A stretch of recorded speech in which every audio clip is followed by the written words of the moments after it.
And what happened when the tornado hit the factory? We were towards the back, towards the bathrooms, and then the top of the building. We told everyone to get down. I started pushing people under the water fountain. We were trapped. We were able to dig our way out. And we could hear the storm getting closer. We could hear it getting worse. Power went out.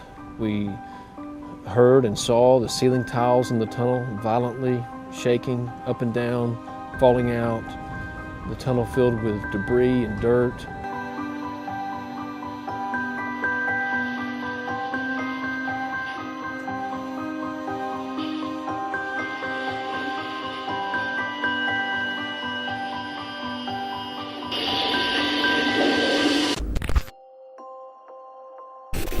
What is up, guys? Thank you for watching Franco TV. So today I'm actually crossing through the state of Kentucky, and I know that there was a huge tornado storm that happened here and claimed the lives of over 100 people here. I'm actually driving through the town now, so I thought maybe I'd do a little of a documentary, kind of just driving through there and showing you guys around to see what I see with you guys. Again, I don't know what to witness. I don't even know if they'll let me in. This is all just a kind of a let's see what happens type of thing. So let's hope for the best, prepare for the worst as I get closer to this town. But as I'm driving, you can see debris all over the road, and I'm still an hour away from the state. Oh, not the state, but from the town in which those tornadoes hit. Let's get into the video.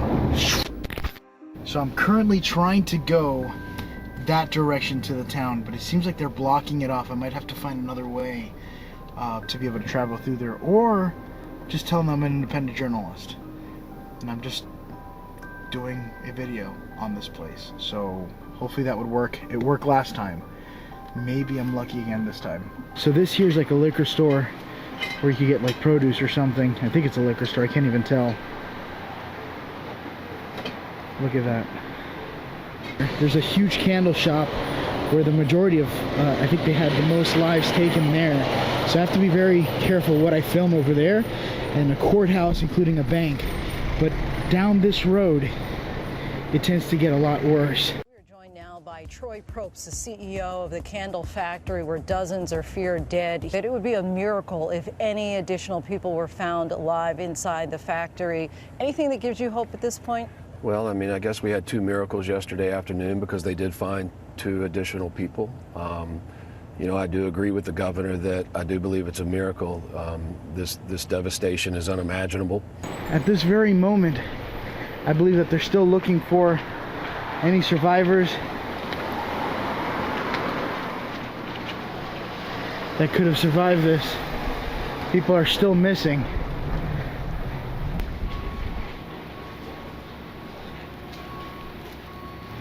Literally somebody's desk that they were just going to return back home, back to work to.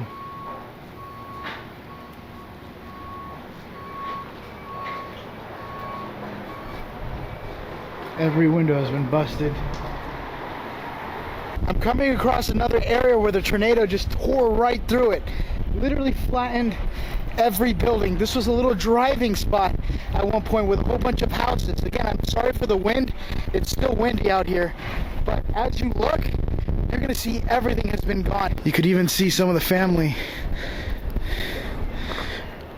still walking through what once was their neighborhoods at one point. Upon driving in here, a lot of military forces, they're in the back, but they just flew in to help aid. This place literally has a catastrophic event here. I've actually never seen something this bad before. There's a school bus down there.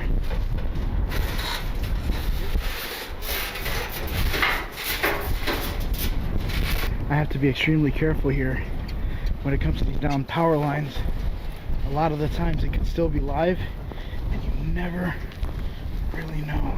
Driving back and forth, I live up in Murray, but you know, just kind of walking around up here by the Court Square and a Hall Hotel, and as I was saying earlier too, off to the right, my orthodontist that I used to go to, it's just completely gone. It's kind of crazy. It hasn't really sat in, you know, what's actually happened, but it's starting to a little bit, and it's just weird. We followed the storms last night. We were just watching them on the news, and we could tell how bad they were. I think one of the news people said it was about a mile wide and the debris was crazy, so I knew the damage would be pretty bad. This, what you're looking at here, used to be a repair shop for cars, and the whole shop has been completely destroyed. All these cars that you see parked out here were just needing repairs and just got thrown into the brush. Look at this. And all these marks that you see on the side are just things flying into the car. It was 100 miles per hour, denting it. At this point now, I don't even know where I'm going. I'm just kind of walking down from trail to trail, and I don't even know what any of this used to be. Things are blown here from a funeral to a graveyard to a church, and there's a little bit from like what looks like a little jail from a certain area when I was walking. But as of right now, I don't even know what any of this used to be. Look at this. Some chairs that were rescued from a nearby church, possibly. I could be wrong. I'm making my way a little bit more closer to the town. Everyone just seems confused. Just by walking here alone, I had seen someone just walking in a straight road by themselves. They were just kind of like dazed out. Sorry again for the wind noise, but they were just kind of dazed out, not sure where they were going. But it just kind of looks like someone who just lost it all. There is a store here where it was called a candlelight store, and there's just a lot of rumors going around, so I don't know how much of it is accurate. But from what I heard was that the store owners had told the people inside the candlelight store that if you leave, it's going to cost you your job, and so they stayed in there overnight while a tornado was coming, even though there was thousands of warnings. They stayed inside, and that's actually where a lot of people actually lost their lives at, was somewhere around the candlelight store. Employees, some of them, say supervisors threatened to fire them if they left their shifts early because of the tornado warnings. Now, the company, we should note, is totally denying those allegations. They say it is absolutely untrue that the employees would not be able to leave. While I was interviewing him, he told me that he was an employee of the candy factory, and that while he was there, you know, before the tornado came, a lot of people there had wished that they would have been able to leave and go home to take shelter there with their loved ones or somewhere else that was safe, but they weren't allowed to, because if they did, they risked losing their jobs. So I followed up, and I've spoken to 5 people who all give me the same story. And the story is what? That when those sirens hit, they tried to leave and they were told you might be fired if you do? That's what they're sort of saying, these employees? Correct. Initially, the company wanted, as the first sirens went off, I'm gonna say around between 5:30, 6 o'clock, and they wanted everybody to like maybe take shelter in the bathrooms and the hallways. But then there was a 3-hour window between then and when the second siren had came, and that's when a lot of the employees there had asked to go home. So we're talking 15 employees, that's on the low end, possibly up to 40, but I'll just call it 15 for now, but who had asked, listen, it's getting dangerous outside, we're worried for our lives, can we go home? And they said, well, yes, but if you do, you know, don't bother coming back. All right, so I'm now driving up the road towards the candle factory. That's the candle factory. This one got the worst of it, apparently.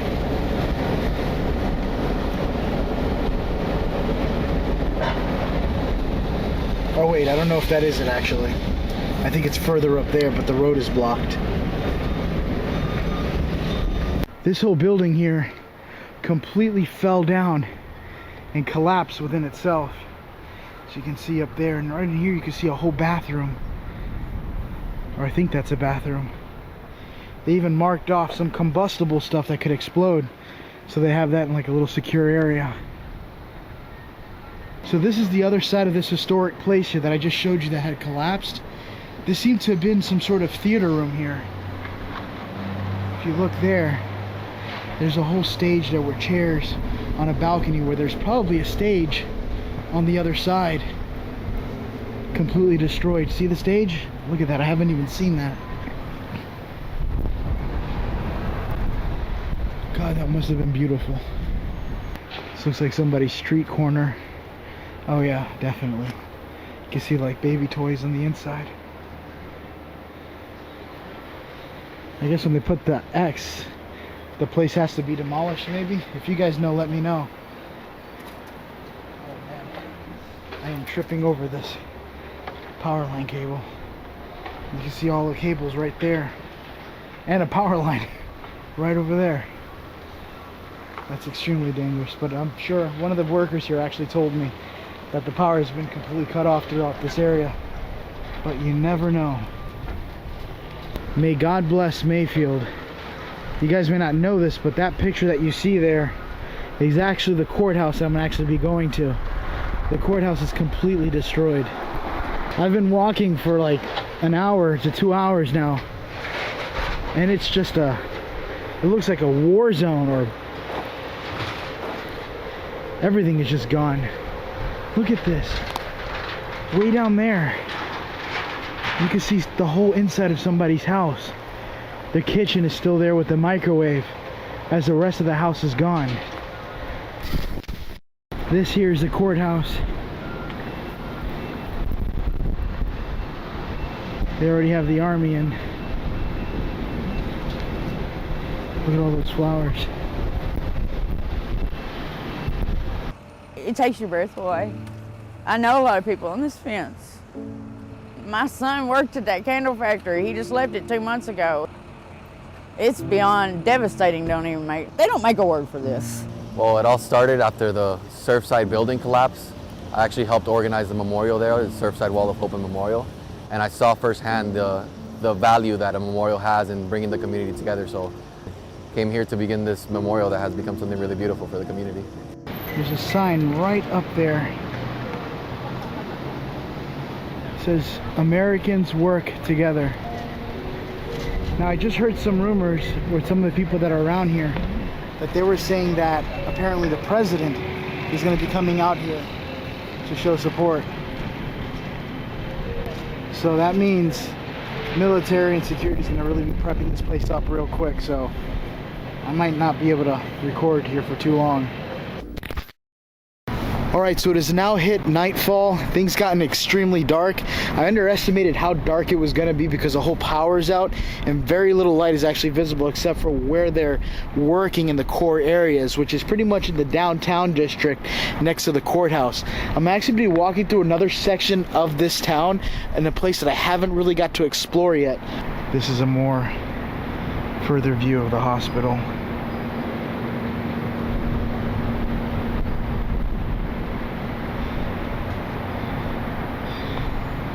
These are all the broken windows. It destroyed the inside of this. Remember, this whole place here is still the hospice area, and it was fully functional when this tornado hit. This looks like it's been abandoned for some time now. Even the whole inside has been gutted out. The ceilings, all the square plates that you would put on the ceilings, completely gone. So this here is that big church I was showing you, the cathedral. They're really struggling hard to get the power back on over here. You could literally still hear the smoke alarms going off in the inside of a lot of these places. Look at this.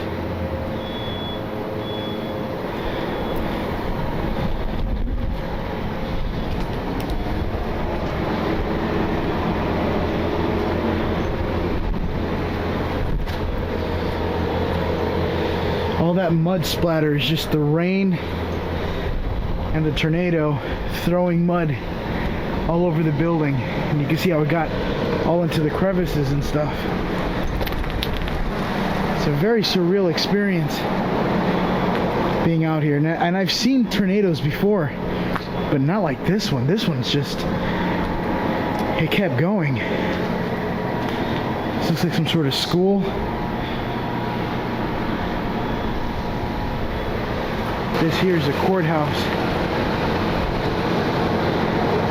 A couple hours ago, the president was actually here.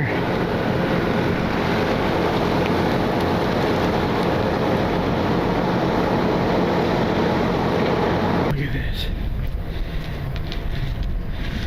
I guess this is like another warehouse, or it might just look like one. And you know what's interesting is that these are bricks. Completely made out of bricks, and blew it all open. Here's some more craziness. It's a whole house there. Look at that. That's a closet and a TV. I also have to be careful because I don't want to be... I don't know if anybody's still in the house. Our house is. It is really dusty. Almost every windshield is cracked.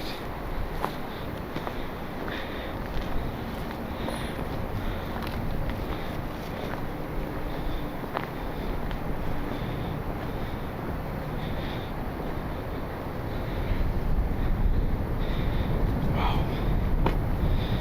I gotta give this light a break. I have it on really power, like on a really high power setting, and it's starting to heat up and burn my hand.